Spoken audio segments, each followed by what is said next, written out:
Hello, everyone. This is Miss Boatwright with Vibrant Educational Services, and today we're going to talk about the disability categories in South Carolina. Uh, so I'm going to talk about each. There's 13 categories of special education for disabilities. So I'm giving you my personal view of what the disability is, and so in the future I'm going to do a podcast on each of the 13 areas more in depth. But today I'm just giving you an intro that lists all the 13 areas, and it also gives you some ideas of what to look for in your child or if you're observing it in your child or your grandchild. So our first one is going to be autism, which is also called the autistic spectrum. So, in my view, it's a developmental brain disorder that impairs with social interactions, communication, repetitive behaviors. So, that's just my definition of it. But here are some things that you can look for in a child. Um, so, do they walk on their tiptoes? Do they line up their toys like little cars or certain toys in rows? Do they go around flapping their arms like they can fly? There's a possibility of having communicational issues. A child, I call them students because they're my students, but a child uh, can have sensitivities to smell, light, and sound. So there are noise canceling headphones out there for students or children that are on the spectrum. But again, this is just my opinion of how I view autism. Next, we have the deaf and hard of hearing. So deafness is going to be having a hearing impairment so severe that the child is impaired with being able to hear information normally. So they might have an implant or hearing aids to help them hear. Next, we have deaf and blindness.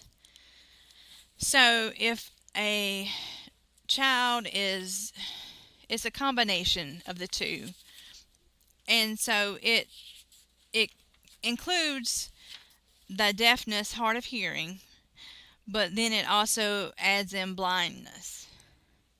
So for the blindness, it's the lack of visual perspective due to psychological or neurological factors. And for the hard of hearing and for the blindness, you're again going to need a doctor to give you these diagnoses. So I'm just giving you the little background information on each in my perspective again. So developmental delay.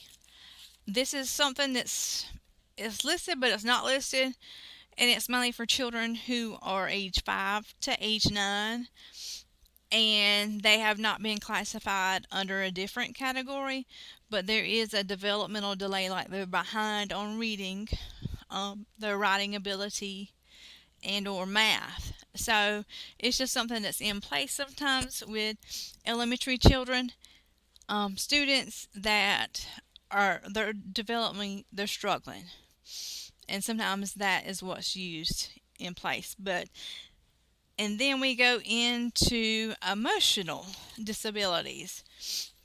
So emotional disabilities is the term used to describe diagnosing emotional disorders that can be mentally or a behavioral disorder that's all in one. So if they're easily triggered, if they don't get their way and they do a tantrum, or they just become behaviorally with throwing things or using the improper language, it could be a combination for emotional, so it's a total of mental and behavioral to get the emotional disability. Then next, we have intellectual disability, which it's similar to a specific learning disability. It's mainly on the student's ability to process, understand, communicate. It's just this.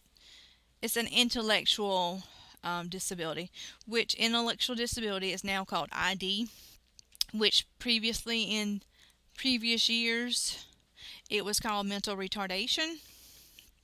So they have changed it to now intellectual disability, and it's the same standards for a mental retardation applies to intellectual disability. Multiple disabilities kind of says for itself. So if you have let's see, other health impairment, and you have a specific learning disability, that could be considered multiple, or having a third one saying that you have a speech language. It's a combination of disabilities. It's several in one bunch. Other health impairment is considered to be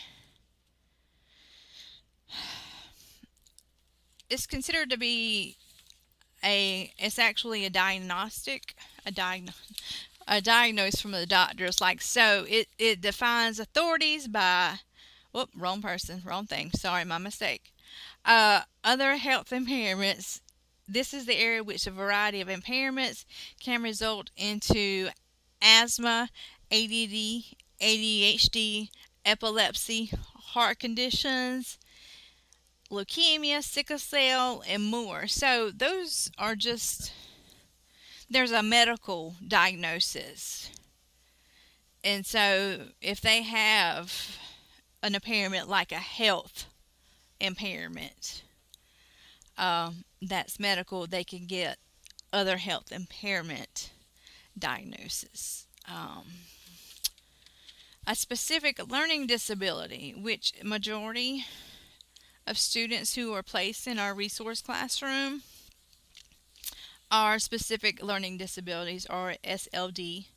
Disorder is defined as one or more of the basic psychological processing involving the understanding or use of language, spoken or written. So this includes having imperfect abilities to speak, think, read, write, or spell, or do math equations. So under the specific learning disability, like I just mentioned, it has speaking, thinking, reading, writing, spelling. So that would include reading, writing, and math, and speaking, and their ability to process information. Next up, we have speech and language impairments. So that's when children are having communication disorder like a stuttering, an impaired articulation, or a language impairment, or a voice impairment. Speech services can include in services for the student's need. Next, we have traumatic brain injury. It's also known as a TBI. It's acquired an injury to the brain that has caused external physical force resulting in a total or partial functional disability, or having a psychosocial impairment. So this can happen at childbirth. It can happen at a car accident, or a generalized accident where the brain is injured. I mean, it could be something like playing a sport and they get injured considering the brain area. And then next, we have visual impairment. So it's an impairment even though with corrective lens adversity affects the student's educational performance. So vision impairments could mean that there's a need for glasses. even with corrective lenses, like having glasses or contacts, they still have visual needs. So, as I mentioned, this is my perspective of these categories of special education in South Carolina. In future podcasts, I plan to break it down more and give you more of an in-depth view of each category. So, if you have any questions about this podcast, or you have concerns that maybe your child is having some of the things that I mentioned, reach out, comment, like, and share. And thanks for joining today.